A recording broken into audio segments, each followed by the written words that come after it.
The Poudre River is back in action after not being used for months now. Fort Collins Utilities is combining water from the Poudre River with water from the Horsetooth Reservoir to provide clean drinking water for residents. Now, gun sales have gone up about 15% across the state, but store owners that I've talked to in town have said that's pretty normal when you have an incident like we did in Aurora. Walker Mowers, a family-run business in northern Colorado, set the stage for Paul Ryan's speech, which focused on jobs, and more jobs. Now, this is a historic event, as this is the first time a sitting president has been to Fort Collins. And so if you're coming up here, be sure to check the weather and road conditions, and we've listed those links on our website at NOCO5.com. Larimer County officials warned people about coming up to the Poudre Canyon today because of the amount of rain we've received. Here in Fort Collins, Thanksgiving Day started with thousands doing the turkey trot through Old Town. Now, Benjamin Gilmore was questioned today by the prosecution about his whereabouts during the fire, in which he said he was tending to his bees during the late night and early morning hours when the fire started. The fate of Benjamin Gilmore is now in the hands of the jury in a trial that was scheduled to end last week but has gone long. This is the second day of jury deliberation, and now it's just a waiting game. Marijuana is still illegal to buy, sell, and smoke in public. So even though there were people smoking on the steps of the Capitol yesterday, that is still illegal even under this new law. One part of this law that is under question is people driving under the influence or high on marijuana. Amendment 64 wants marijuana to be regulated like alcohol, but the question is, can it be detected the same way? And we don't just, if we smell an odor of marijuana, we get you tested. That's not how this is going to work. We have to have probable cause to arrest you for suspicion of DUI, and we'll go from there. And then what they'll do is they'll take a test. There is not a minimum nanogram limit.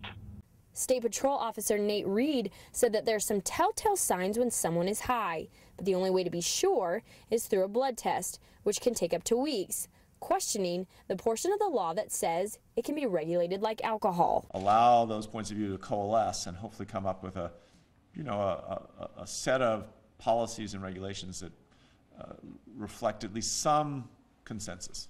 The months to come will show exactly how this plays out in Colorado, because according to federal law, nothing has changed.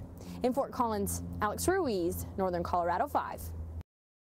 Rainfall and light snow did help firefighters, but with wind gusts up to 35 miles per hour, Mother Nature seemed to be working against them. And up at the higher elevations, they got up to 3 inches of snow, so some of that did fall on the fire. It wasn't enough to put it out, but it definitely helped. Now, at this point, authorities don't know exactly what caused this fire, but what they do know is that it was man-made. When it snowed, it looked like a mountain oasis, right? And that's why we lived up here. The gutters melted and burned. There's definitely all the window cracks. It just got so hot that that glass, cracked due to its expansion. Seeing the house was a good thing, but to round the corner and see all of the fire and the devastation, it was just a heart-sinking moment. It's like you realize that the landscape has changed. The fire affects people differently. Some people, it took their possessions and their memorabilia and things that they were really tender to their heart, and to others it took their land, the reasons that they moved up here. So we're going to cut down all these trees, then hydro seed behind it to really give that kickstart that we need. It's here outside the Lemus house where that fatal gunshot went off. It's also here where an outside memorial has been set up to honor the life of Andre Lemus. This is to support Andre's memory because he idolized his older brother. David Lemus, the father of the 11-year-old boy who was shot on Friday night, says all these photos and balloons just showed up overnight, and the love and support from people the family doesn't even know has been incredible. I didn't expect what happened last night, Weld County Sheriff deputies said it started early this morning when they received a 911 phone call from a woman inside one of these homes. The dispatcher then hears the female party say no, no, no, followed by gunshots. After that, a male party then gets on the phone and says that he's going to kill himself. Our dispatcher then hears another gunshot. Family members of the two females have been showing up to the house all day, completely distraught. One woman said she's like a mother to the girls who lived in the home, wept on the lawn of a neighbor's house. And another woman who identified herself as the girl's aunt spoke to us about this terrible tragedy. Yeah, they were very responsible. They all, for their, they were just good girls. They were going to college. One of them I know was going to college. The other one had 2 jobs. The gunshots were fired around 4 in the morning, waking up many neighbors all throughout the Longview subdivision. 4:13, my wife and I heard gunshots. And I heard shots fired. I know I heard 3, and then I heard a 4th one. I woke up at about 4 o'clock in the morning. I didn't know what woke me up, and then I heard the sirens coming down the road, and I just knew something had happened. One woman we spoke to was not just the neighbor, but she also worked with one of the girls. And she says that they were wonderful people who did not deserve this. Yeah, they were very happy. Such a sweet couple. Those who live in this area said that they are completely shocked this happened because of how tight-knit this community is. And many just want answers for this family. In Longmont, Alex Ruiz, Northern Colorado 5.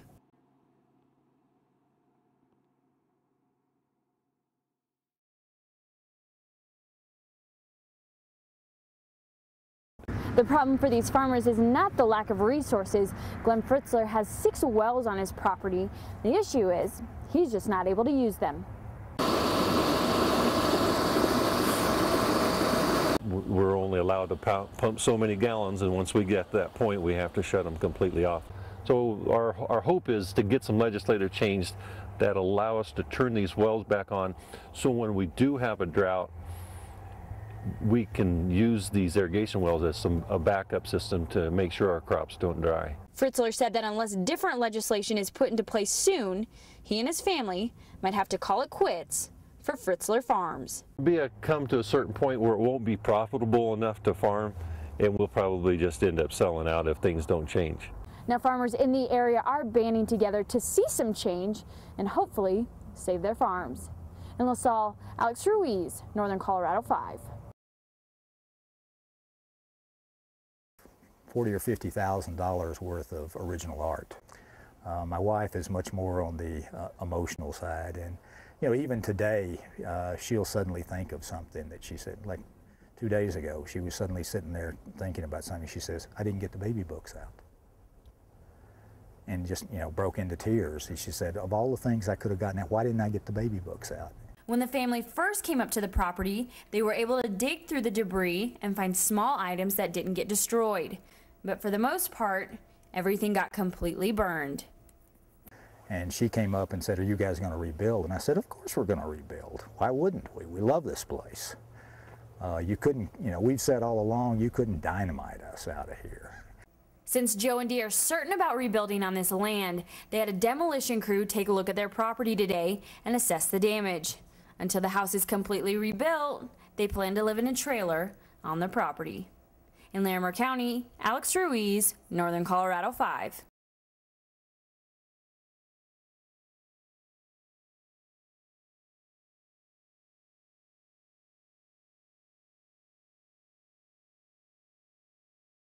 So this was you. This is me right here on the left. And this is the Nipper.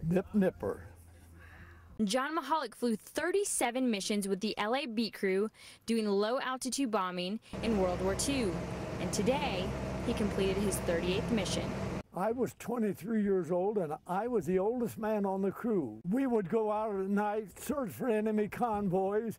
If we find a convoy, we drop down to 400 feet, come in and drop three 500-pound bombs. For many of these World War II veterans like John, this will be the first time they've flown in these planes since the war. This morning at 7 a.m., John and 2 other World War II veterans buckled up for their inbound flight from Gillette, Wyoming to Fort Collins.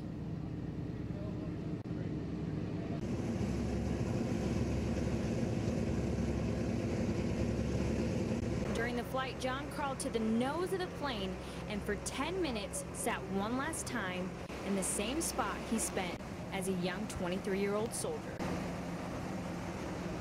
These planes are around 65, 67 years old. Now, the Wings of Freedom tour is at the Loveland Airport starting today the 6th and will go through Sunday evening. On Saturday morning, 250 World War II veterans are going to have breakfast together in one of the hangars. The weekend will also include reenactments of battles, a 1940s themed dinner and dance, and tours of the planes. Well, I can't find my name on there. But for John, getting to fly one more mission is all he needed. I'll never forget. In Larimer County, I'm Alex Ruiz, Northern Colorado 5.